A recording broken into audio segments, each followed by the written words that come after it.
ఈ రోజే ఆదివారం పోయి చికెన్ తెచ్చుకొని తినాలా. పరిగిరా మా అమ్మకి తెలియకుండా మా అమ్మ పర్సులో డబ్బులు దొబ్బేసి చికెన్ తెచ్చుకోవాలా.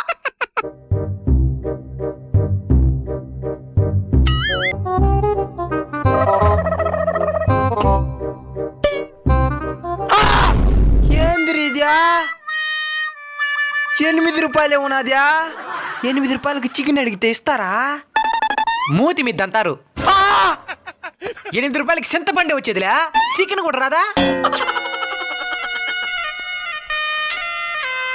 సరే మంచి బాధపడద్దురా, నీకు మా ఉండడ్రా. ఇప్పుడైనా చికెన్ ఉడితే పీలు వచ్చి తింటా. మా ఉన్నాడని చెప్తే ఏదో మీ ఇంటికాడ తీసుకొని పోయి చికెన్ తినిపిస్తాం అనుకుంటే మా ఇంటికాడ తినేదానికి ప్లాన్ చేసావా? కొరకరే. సరే ఉండు, ఇంటికి వచ్చి చికెన్ తినాలనుకున్నా సరే. ఇక్కడ కనబడుతున్న లింక్ క్లిక్ చేసి పూర్తి వీడియో చూసి ఆనందించండి.